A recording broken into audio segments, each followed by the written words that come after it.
안녕하세요. 한 주간 잘 지내셨기 바랍니다. 이 세상 삶은 항상 그 우여곡절이 있지만 그럼에도 오늘 이 시간까지 우리 성도님들 그리고 또 저를 인도해 주신 주님의 은혜 감사드립니다. 같이 마음을 모아 그 주님의 전에 나와 찬송 부르며 기도할 수 있는 특혜를 주신 주님께 감사드립니다. 목회자 없는 이 파라다이스 교회가 어떤 면에서 보면 참 유일하면서 그 특권을 받은 교회가 아닌가 생각이 듭니다. 여러 목사님들을 초대할 수 있고 또 그런 초대 목사님들을 통해서 여러 경험, 체험, 해석, 간증, 고백을 들을 수 있는 그러한 그 교회가 드물다 생각됩니다. 그래서 여기서 매주마다 하나님을 만날 수 있게 순서를 준비해 주시고 또 계획해 주시는 분들께 제가 참 감사하는 마음이 있습니다. 제가 오늘 좀 욕심을 내요. 설교가 깁니다. 먼저 사과를 드립니다. 중간에 제가 끊으려고 했는데 끊기가 조금 힘들어서 그냥 가지고 나왔습니다. 이해해 주시기 바랍니다. 잠시 기도하고 시작하겠습니다.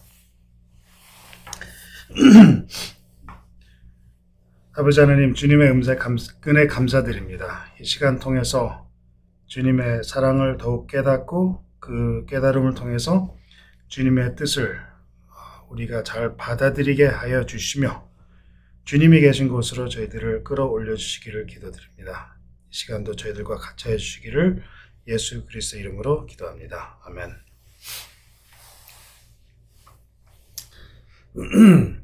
창세기 22장에 있는 말씀을 보겠습니다. 창세기 22장 1절부터 보겠습니다. 창세기 22장 1절입니다. 그 일 후에 하나님이 아브라함을 시험하시려고 그를 부르시되 아브라함아 하시니 그가 가로되 내가 여기 있나이다. 여호와께서 가라사대 내 아들 내 사랑하는 독자 이삭을 데리고 모리아 땅으로 가서 내가 내게 지시하는 한 산 거기서 그를 번제로 드리라. 3절입니다. 아브라함이 아침에 일찍이 일어나 나귀의 안장을 지우고 두 사환과 그 아들 이삭을 데리고 번제에 쓸 나무를 쪼개어 가지고 떠나 하나님이 자기에게 지시하는 곳으로 가더니. 저는 때로는 말문이 막힐 때가 있습니다. 남이 그 아픔이나 슬픔을 경험하는 걸 볼 때 동정하며 위로하는 말을 해야 하는데 머리에서 무슨 말을 할까 생각을 하면 제가 그 위로의 말을 하려 하는 말들이 다 가식적인 말 같고 표현 같아서 어떤 그 진심이 어린 그 진심이 이렇게 포함된 말을 어떻게 표현을 해야 될까 하다가 말문이 막히는 거를 이제 제가 많이 경험하고 합니다. 또 그리고 제가 제 자신이 힘들고 어려울 때는 주변에 사랑하는 사람들과 대화를 하면서 또 하나님과 대화를 하면서 제 안에서 이걸 잘 해소를 해야 되는데 제 마음을 또 제대로 표현하지 못해서 상대방에게 오해 소지를 가끔 주고 또 제 안에서 그게 해소가 잘 안 되는 그래서 오히려 골마 터지는 그런 경험을 제가 하곤 합니다. 이 아브라함이 창세기 22장에 하나님의 지시를 받고 그 다음날 일어나서 제사 준비를 하며 나가려 할 때 사라에게 무슨 말을 했을까 생각이 듭니다. 그 길을 가며 3일 동안 이삭과 무슨 말을 하며 하나님과 또한 무슨 대화를 가졌을까 생각이 듭니다. 집을 떠나면서 사라에게 말을 못하지 않았나 생각이 들어요. 산으로 가면서 아들과도 대화를 못하지 않았나 생각이 듭니다. 이 아들이 어떤 아들이었는지 하나님이 먼저 아브라함에게 지적을 해주십니다. 내 사랑하는 내 아들 독자 이삭. 하나님께서 아브라함의 마음을 표현해 주시면서 내 사랑하는 독자, 얼마나 사랑하면 보고 싶고 만지고 싶고 생각만 해도 기쁨의 웃음이 나오기에 행복을 주기에 이름을 웃음이라고 지었을까? 그러면서 아마 제 생각에 매일 그렇게 귀엽게 부르지 않았을까 생각이 돼요. 나의 행복아, 나의 행운아, 나의 기쁨아, 나의 웃음아, 내 아들 이삭아. 왜 이리 기쁨을 주는 자식이었습니까? 로마서 4장 18절을 보겠습니다. 아브라함이 바랄 수 없는 중에 바라고 믿었으니 이는 내 후손이 이같으리라 하신 말씀대로 많은 민족의 조상이 되게 하려 하심을 인함이라. 19절입니다. 그가 100세나 되어 자기 몸에 죽은 것 같음과 사라의 태에 죽은 것 같음을 알고도 믿음이 약해지지 아니하고 20절입니다. 믿음이 없어 하나님의 약속을 의심치 않고 믿음에 견고하여져서 하나님께 영광을 돌리며 약속하신 그것을 능히 이루실 줄을 확신하였으니. 아브라함은 기억하시겠죠? 하나님의 부름에 가족을 데리고 떠납니다. 그리고 거기 나머지 가족과 친척 친지를 떠납니다. 부르심에 응하여 하나님의 약속을 믿고 하나님이 인도하시는 대로 떠나서 하나님이 주시는 축복을 다 받아서 큰 부자가 되고 영향이 많은 사람이 되었지만 100세가 될까지 무엇은 못 받았어요. 언약의 약속의 자녀를 받지 못했습니다. 19절을 보면 사라의 태가 어떻게 죽은 것 되었다라고 기록되어 있습니다. 제가 법대를 다니면서 친구 한 명을 만났는데 그 친구가 이제 30대 중반까지 아이가 안 쓰니까 이제 부인도 이제 나이가 비슷한데 아이가 안 쓰니까 굉장히 안절부절하면서 이제 저하고 친구 된 이유 중에 하나가 제가 한국 사람이니까 한국에서나 중국에서 아이를 입양하려고 하는데 그게 굉장한 궁금증이 많았어요. 그래가지고 저하고 와서 이야기를 많이 했었습니다. 30대 중반 된 사람이 그렇게 안절부절하는데 30대가 아니라 90이 된 사람, 90이 넘은 사람, 18절을 다시 보면 아브라함이 바랄 수 없는 중에 바라고 믿었으리라고 표현되어 있습니다. 바랄 수 없는 중에 바라고 믿은 후 받은 자녀입니다. 정말 90세 넘어서 100살이 되면서 언약의 자녀가 그때까지 안 됐지만도 바랄 수 없는 중에 바라고 믿은 후 받은 자녀라는 것입니다. 그리고 독자라 표현됐습니다. 사랑하는 독자라고 표현되어 있습니다. 눈에 넣어도 아프지 않을 자녀라고 그렇게 우리가 이야기하잖아요. 그런 자녀인데 가서 희생을 하라 하시는 하나님의 말씀에 집을 떠나면서 정말 아브라함이 사라에게 할 말이 없지 않았을까 생각이 듭니다. 사라와는 대화를 했는지 안 했는지 모르지만 아들과는 대화를 못한 것이 성경이 우리에게 이야기해주고 있습니다. 창세기 22장 7절입니다. 이삭이 그 아비 아브라함에게 말하여 가로되 내 아버지여 하니 그가 가로되 내 아들아 내가 여기 있노라. 이삭이 가로되 불과 나무는 있거니와 번제할 어린 양은 어디 있나이까. 대화를 하지 못했기에 이삭은 영문도 모르고 그 아비를 따라가고 있었습니다. 사실 힘든 대화죠. 성도님은 이런 대화를 어떻게 시작하셨겠습니까? 아브라함은 일반 사람들과 달랐다 생각이 듭니다. 달랐기에 로마서 4장 18절에 표현이 된 거 아닌가 싶습니다. 다시 18절을 보면 아브라함이 바랄 수 없는 중에 바라고 믿었으니 라고 우리에게 말합니다. 바랄 수 없는 중에 믿었으리라는 표현이 제가 참 마음에 듭니다. 아브라함을 보면 그 믿음의 실물 교훈이 되는 사람이 아닌가 싶어요. 그 삶은 처음부터 평범한 믿음은 아니었습니다. 히브리서 11장을 보면 아브라함 믿음에 대해서 이렇게 나옵니다. 히브리서 11장 8절입니다.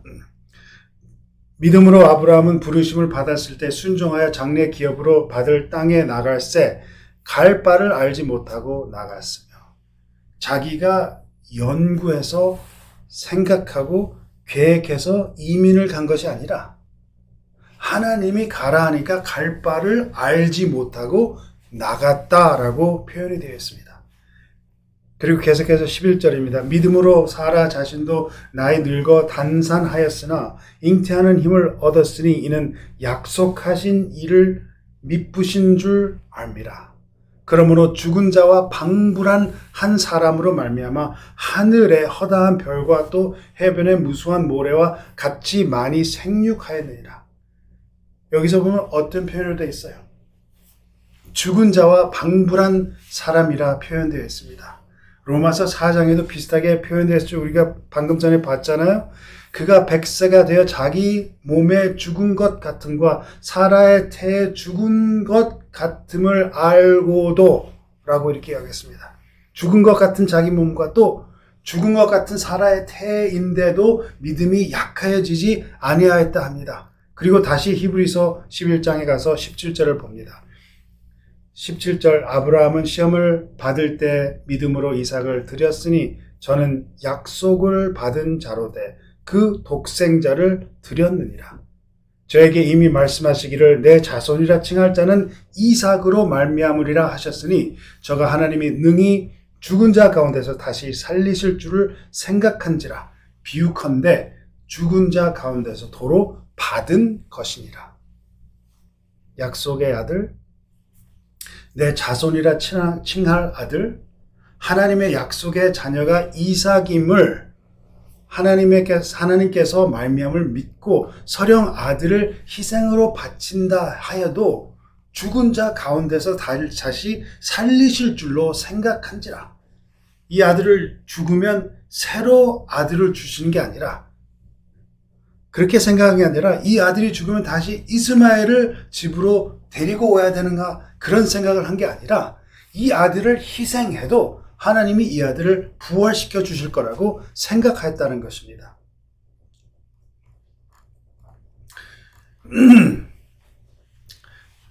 바랄 수 없는 중에 바라는 믿음. 대단하지 않습니까? 바랄 수 없는 중에 바란다는 이 믿음. 로마서 4장 16, 그렇기 때문에 로마서 4장 16절 하단부터 보면 아브라함의 믿음을 이렇게 표현한 것 같습니다. 16절 하단입니다. 아브라함은 하나님 앞에서 우리 모든 사람의 조상이라. 기록된 바 내가 너를 많은 민족의 조상으로 세웠다 하신과 같으니 그의 믿은 바 하나님은 죽은 자를 살리시며 없는 것을 있는 것 같이 부르시는 이시니라. 죽은 자를 살리시며 없는 것을 있는 것 같이 부르시는 이시라는 하는 그 믿음이 있었다는 것입니다. 제가 제 믿음에 대해서 생각해 봅니다. 나의 믿음을 만약에 사람들이 묘사를 한다면, 나의 믿음에 대해서 누가 글을 쓴다 하면 어떤 믿음이라고 묘사를 할까?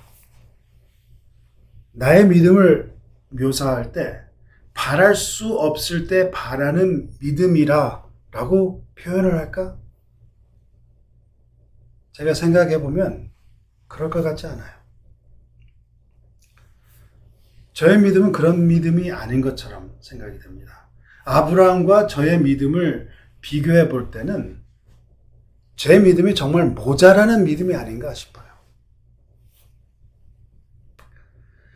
아브라함의 믿음, 바랄 수 없을 때 바라는 믿음, 모든 소망이 다 소멸된 것 같지만 그래도 그 소망을 간직하는 믿음, 모든 것이 반대로 보여도 하나님이 미쁘시다는 것을 믿는 그 믿음, 본받을 만한 믿음이 아닌가요? 그런데 그런 믿음을 묘사한 후 로마서 4장에서 기가 막히는 표현이 나옵니다. 저에게는 참 기가 막히는 표현이에요. 로마서 4장 22절에 있는 말씀입니다. 그러므로 이것을 저에게 의로 여기셨느니라.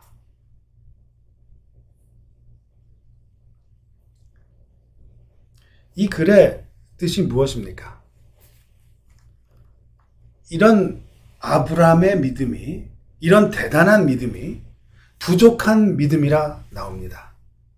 이런 믿음이라 해도 의가 아니고 그냥 하나님께서 의로 쳐주셨다 하는 것입니다.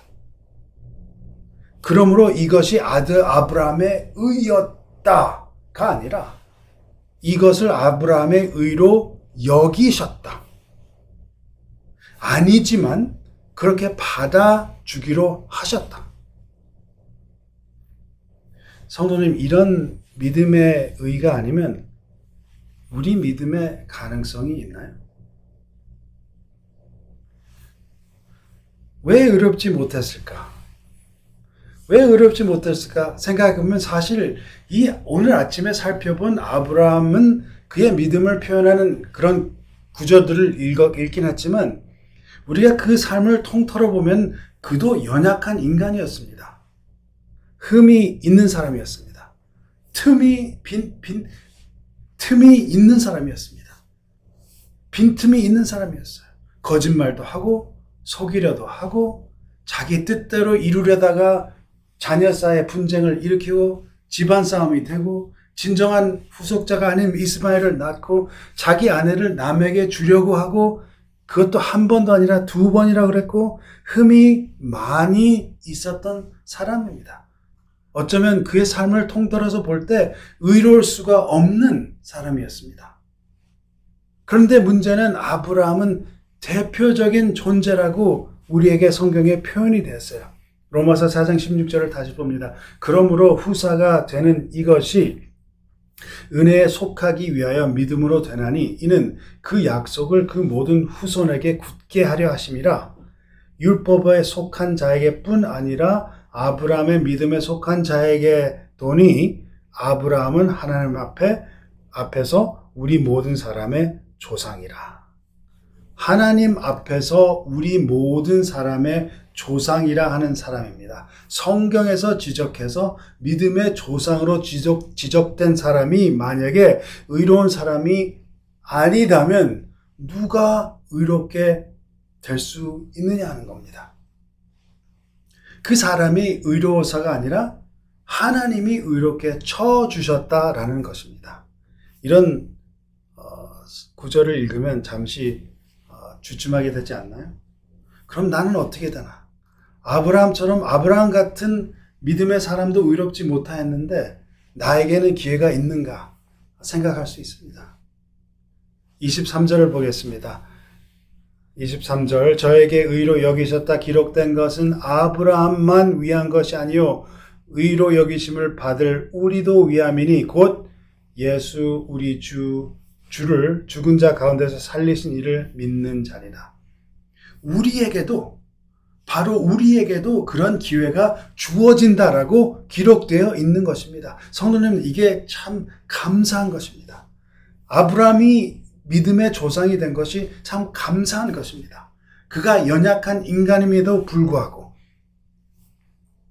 의롭다함을 여겨주신 것처럼 우리가 틈이 많고 빈틈이 많고 실수투성이라 할지라도 우리도 의롭게 여겨주실 것이라는 것을 이야기하고 있는 것입니다. 왜 하나님이 그러십니까? 왜 우리도 의롭다 하십니까? 우리가 의롭다 하심을 어떻게 얻습니까? 우리가 잘 믿어서인가요? 우리가 잘 순종해서 그런가요? 우리가 무엇을 잘해야 의롭다 하심을 얻을 수 있습니까? 로마서 5장 9절에 있는 말씀을 보겠습니다. 그러면 이제 우리가 그 피를 인하여 의롭다 하심을 얻었은즉 더욱 그로 말미암아 진노하심에서 구원을 얻을 것이니. 우리가 의롭다 하심을 어떻게 얻는다고요? 잘 믿어서가 아니라, 잘 순종해서가 아니라, 우리가 무엇을 잘해서가 아니라, 잘못해서가 아니라, 우리에게 달려있는 것이 아니라 예수님의 피로 인하여 예수님의 피로서만 우리가 의롭다함을 얻는다는 것입니다.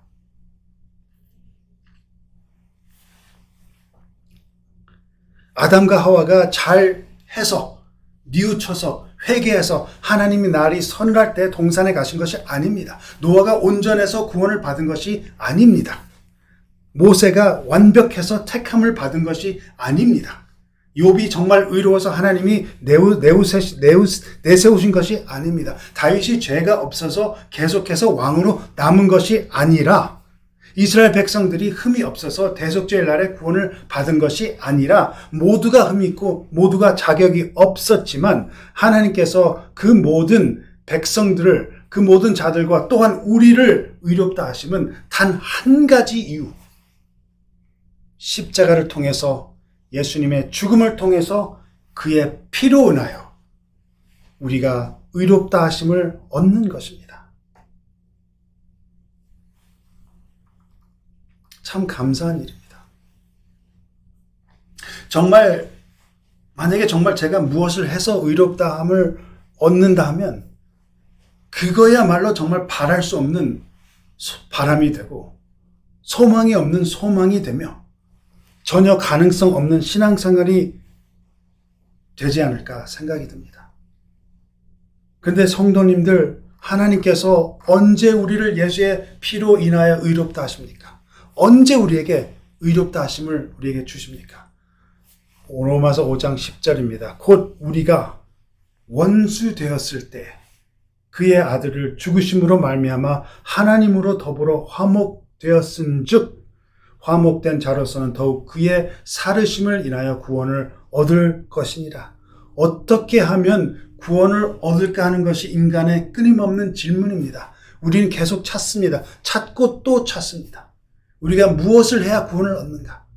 그리고 끊임없이 우리는 더러운 의를 챙기려 합니다. 우리의 망가진 의를 찾아서 주님께 바치려, 우리의 의를, 흠이 많은 의를 주님께 바치려 우리의 구원을 얻으려 합니다. 어떻게 하면 구원을 얻을까 하는 것이 그 인간의 그 끊임없는 그 질문에 하나님은 뭐라고 대답하십니까? 10절, 곧 우리가 원수 되었을 때 그 아들의 죽으심으로 말미암아 하나님으로 더불어 화목되었은즉 화목한 된 자로서는 더욱 그의 살으심을 인하여 구원을 얻을 것이니라. 이미 화목해 주셨다. 우리가 먼저 화목을 만들어서 구원을 얻는 것이 아니라 이 화목이라는 단어를 기록했을 때 저자는 어떤 표현을 사용했어요? 수동적인 표현을 사용한 것입니다. 화목되었은즉 화목된 자로서는 그의 살으심을 인하여 구원을 얻을 것이니라. 수동입니다. 화목함을 우리에게 주시는 것입니다. 선물입니다. 은혜입니다. 믿음으로 말미암는 은혜는 우리의 의가 아니라 하나님께서 은혜로 주시는, 선물로 주시는 하나님의 의라는 것입니다. 로마서 4장 24절은 우리에게 알려줍니다. 의로 여기심을 받을 우리도 위함이니 곧 예수 우리 주를 죽은 자 가운데서 살리신 이를 믿는 자니라. 믿는 것은 단지 예수 그리스도를 살리신 이를 믿는 것이라고 여기에 표현하고 있습니다. 예수님을 살리신 자를 믿는 것입니다. 아버지 하나님이 우리에게 아들을 주시고 아들의 죽음과 우리의 죽음과 맞바꾸어 우리를 아들로 대신 받아주시며 우리에게 아들을 생명을 주신다는 것을 믿는 것입니다. 그 자격밖에 아무것도 필요함이 없다는 것입니다. 근데 언제 이 선물을 받았다는 겁니까? 로마서 5장 10절을 보면은 곧 우리가 언제요? 우리가 원수 되었을 때 그 아들의 죽으심으로 말미암아 하나님으로 더불어 화목되었은즉 화목된 자로서는 더욱 그의 살으심을 인하여 구원을 얻을 것이니라. 이미 받았다 하는 것입니다. 우리가 아직 원수 되었을 때, 우리가 의롭지 못할 때, 우리가 아직 더러울 때, 우리가 아직 흠이 많이 있을 때 이미 우리가 의롭다 하심을 받았습니다. 이미 구원의 자격을 받았습니다. 여러분 이걸 믿으십니까? 제가 생각할 때 이게 매우 중요하다고 생각해요. 지금도 매일 오늘 아침도 하나님의 승인을 받으려고 바둥거리는 우리의 영혼이 아니라 우리가 이미 죄인 되었을 때, 우리가 아직 하나님을 반대할 때, 적으로 대할 때, 우리가 하나님과 원수일 때, 화목됨을 받았다는 것입니다. 믿으시기 바랍니다. 이걸 정말 믿으시기 바랍니다. 참 중요합니다. 이걸 해결하지 못하면 그리스도인 삶이 참 어렵고 기쁨이 없는 힘든 삶이 아닌가 생각이 들어요. 로마서 5장 1절을 보겠습니다. 그러므로 우리가 믿음으로 의롭다 하심을 얻었은즉 우리 주 예수 그리스도로 말미암아 하나님으로 더불어 화평을 누리자. 또한 그로 말미암아 우리가 믿음으로 서 있는 이 은혜에 들어감을 얻었으며 하나님의 영광을 바라고 즐거워하느니라. 이미 우리를 의롭게 쳐주심을 마음속 깊이 깨닫고 우리의 짐을 내려놓으며 하나님과 더불어 화평을 누리며 하나님의 은혜에 들어감을 얻으면 세상이 줄 수 없는 평화를 맛보게 되며 하나님의 영광을 바라고 즐거워한다는 것입니다. 여기서 하나님의 영광을 바라는 것이라는 게 무엇을 뜻할까요? 하나님의 영광을 바라는 것이 우리가 하나님의 영광 우리에게 있는 게 있게 하는 것, 하나님과 같이 되려는 것, 즉 성화되는 것, 성화되는 것을 즐거워한다는 것입니다. 우리의 신앙생활이 짐이 되는 게 아니라 하나님의 영광을 바라는 것, 성화되는 것이 힘들고 어려운 것이 아니라 하나님의 선물로서 하나님께 은사로서 주시는 하나님의 은혜로 들어감을 얻으면 우리 신앙생활에 즐거움이 있다는 것입니다. 5장 3절을 계속해서 보면 이런 하나님의 영광을 바라는 것이 우리 안에 있으면 성화를 이렇게 묘사하고 있습니다. 다만 이뿐 아니라 우리가 환난 중에도 즐거워하니 이는 환난은 인내를, 인내는 연단을, 연단은 소망을 이루는 줄 알미로다. 소망이 부끄럽게 아니함은 우리에게 주신 성령으로 말미암아 하나님의 사랑이 우리 마음에 부은 바 됨이니. 이런 기쁨을 맛보게 되면 하나님의 영광을 바라고 즐거워하면 우리에게 주시는 성령을 받아들이면 하나님의 사랑이 우리에게 마음에 부은 바 된다는 것입니다. 그것이 바로 우리가 성화된다는 것입니다.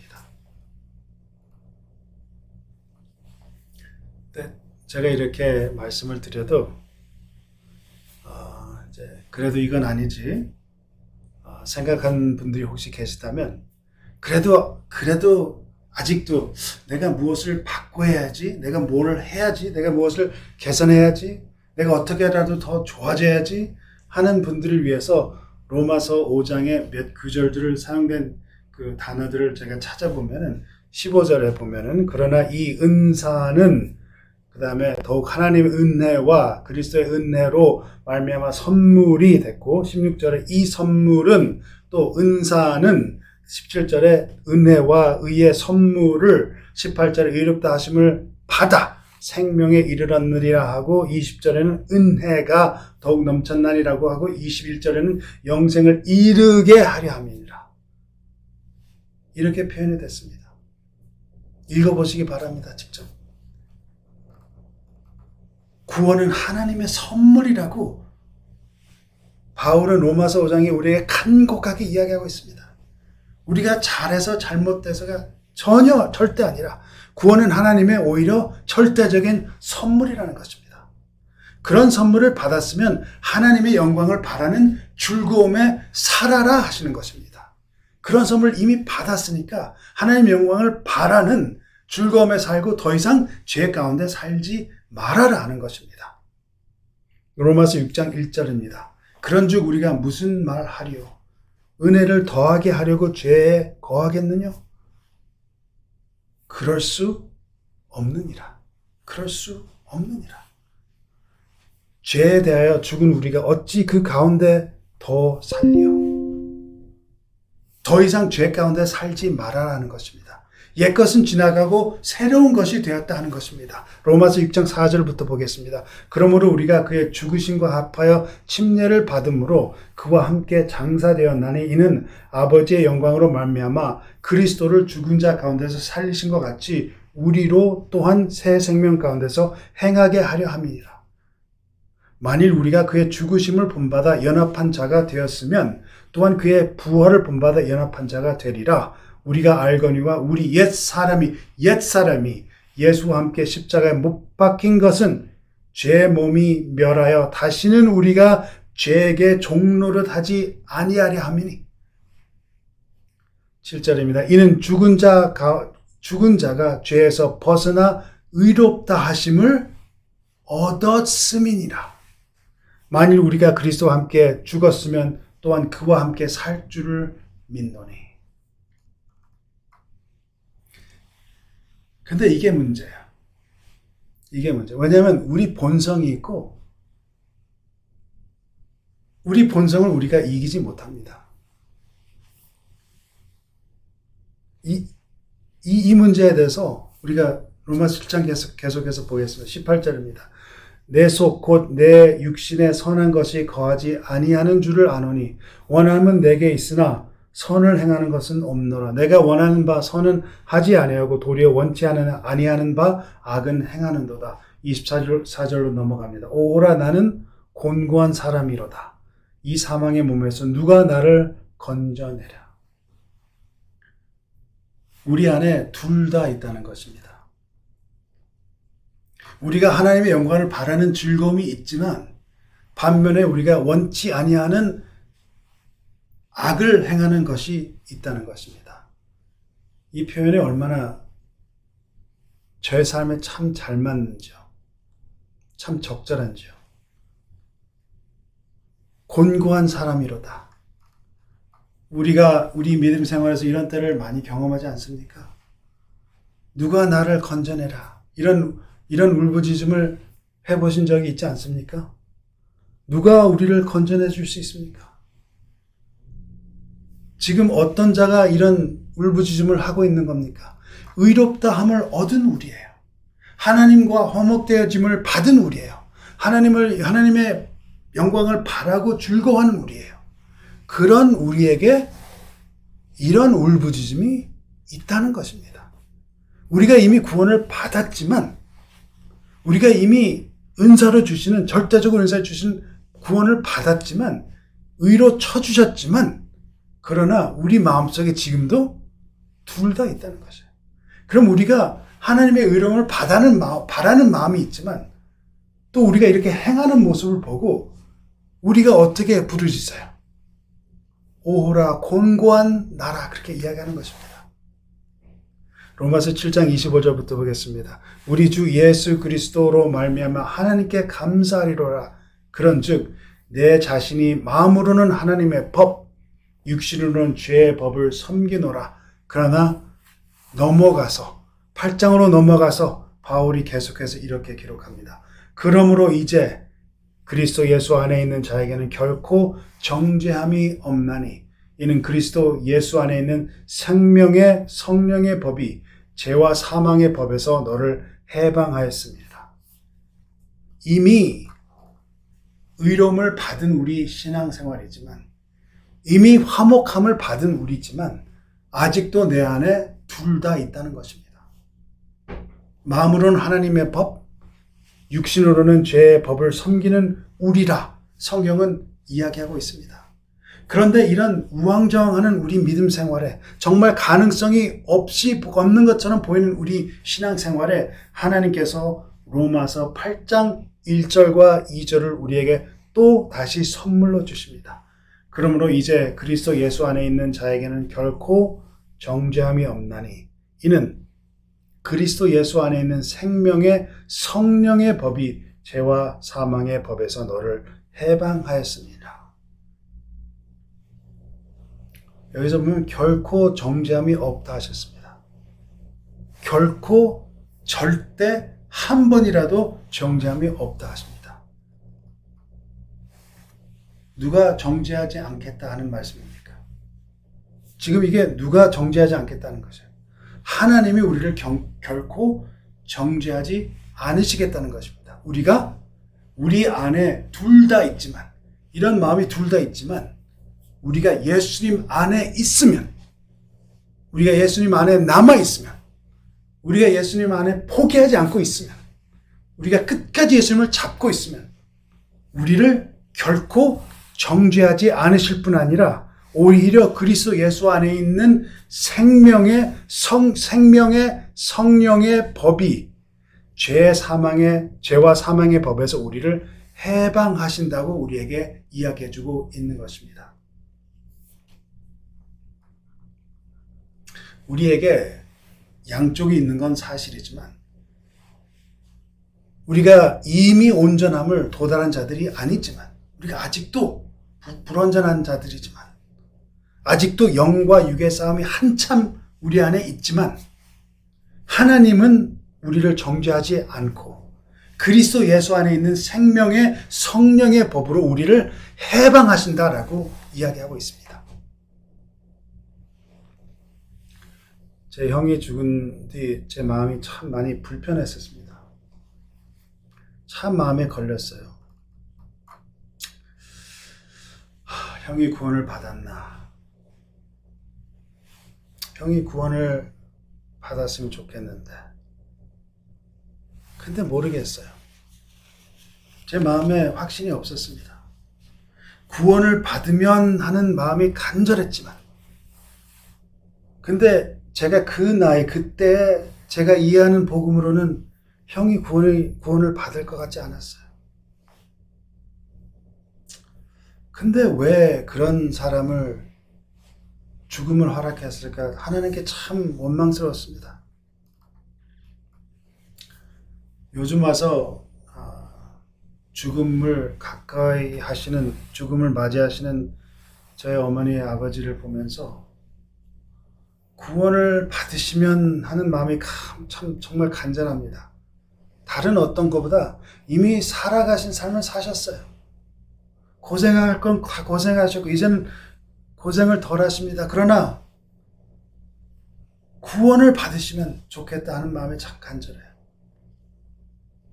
근데 제가 제 어머니 아버지 삶을 제가 봐도 지금도 하나님의 향한 마음과 육의 마음을 제가 그분들 삶에서 제가 볼 수 있어요. 사랑하는 부모님들의 생명이 희미해지는 모습을 보면서 아직도 덜 성화된 그 모습을 제가 발견하면서 마음이 참 불편합니다. 구원을 받으셨으면 좋겠다 하는 그 생각이 참 간절해요. 그러면서 제 자신을 돌봅니다. 제 자신을 바라봅니다. 아직도 육을 사랑하는 저의 모습, 아직도 세상을 버리지 못하는 나의 모습, 내 믿음은 헛것인가? 나의 신앙은 소용없는 신앙인가? 생각될 때가 있습니다. 오호라 나는 곤고한 사람이요 하는 이 생각이 제 머리에 맴돌 때가 참 많이 있습니다. 근데 이런 우리에게 하나님께서 해결책을 주시는 것입니다. 로마서 8장 15절을 다시 보겠습니다. 로마서 8장 15절부터 다시 보겠습니다. 너희는 다시 무서워하는 종의 영을 받지 아니하였고 양자의 영을 받았으므로 아바 아버지라 부르짖느니라. 성령이 친히 우리 영으로 더불어 우리가 하나님의 자녀인 것을 증거하시나니 자녀이면 또한 후사 곧 하나님의 후사요 그리스도와 함께 후사니 우리가 그와 함께 영광을 받기 위하여 고난도 함께 받아야 될 것이니라. 제가 너무 길어 생략을 했지만 로마서 8장 3절부터 12절까지 이런 곤고한 우리가 해야 될 것은 성령을 받아야 된다고 우리에게 말씀해 주십니다. 성령의 인도하심으로 우리의 부르짖음이 우리 곤고한 사람이여 오호라 어쩌게 할지요 에서부터 15절에 가서 아바 아버지여 라고 부르짖는 그러한 부르짖음으로 바뀌어줄 수 있다는 것을 우리에게 이야기해주고 있습니다. 우리가 성령을 받아서 예수 그리스도 안에 남아서 계속해서 매일 우리가 성령을 간구해서 그 아침에 필요한 은혜를 받아서 우리가 예수님 안에서 생활을 하면 정죄가 없을 뿐 아니라 우리의 부르짖음이 오호라 나는 공고한 사람이요부터 우리가 저녁에는 그렇게 부르짖을 수 있지만 아침에 일어나서는 아바 아버지라고 부르짖으면서 우리 삶을 바라볼 수 있다는 것입니다.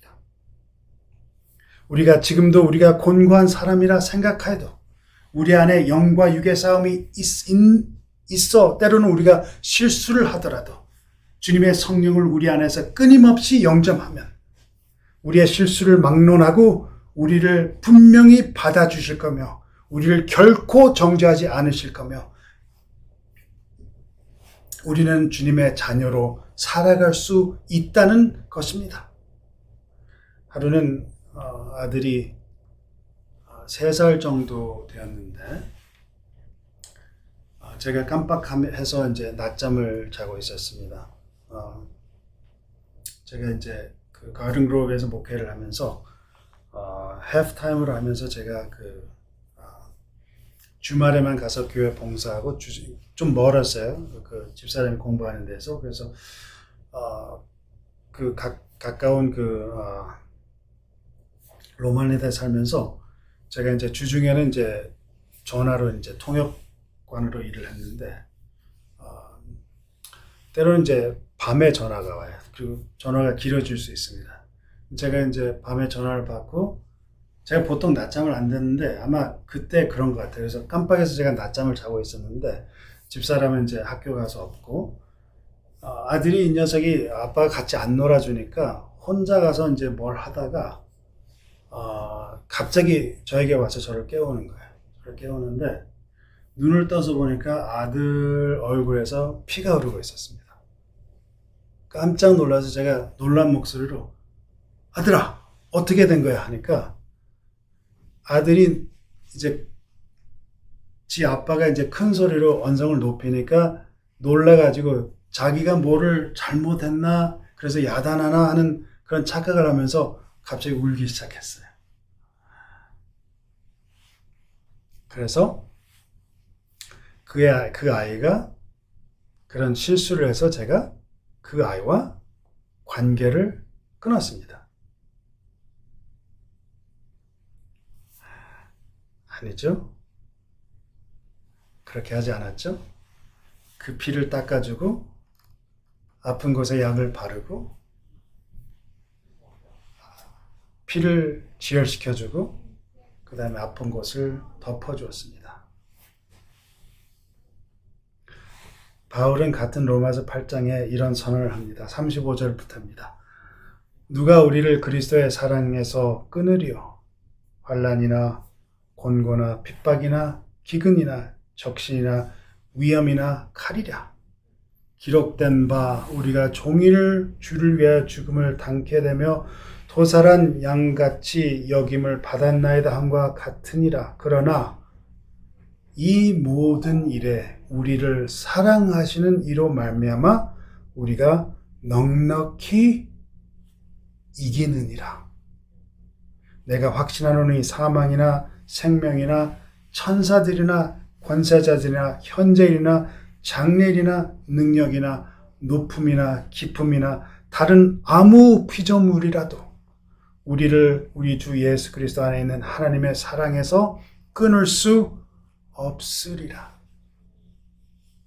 제 아들이 제가 자는 동안 저는 못나서 피곤해서 낮잠을 잤지만 자는 동안 그 실수를 해서 얼굴에 피를 흘렸다 해서 실수를 저질러서 제가 그 관계를 끊겠습니까?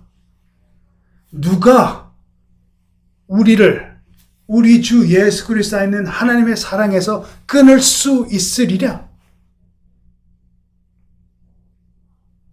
우리 자신을 보면 불가능합니다. 우리 자신을 보면 정말 바랄 수 없는 바람 같습니다. 사라의 태에 죽은 것 같이 우리를 살펴보면 죽은 것 같게 안 보일 때가 많이 있습니다.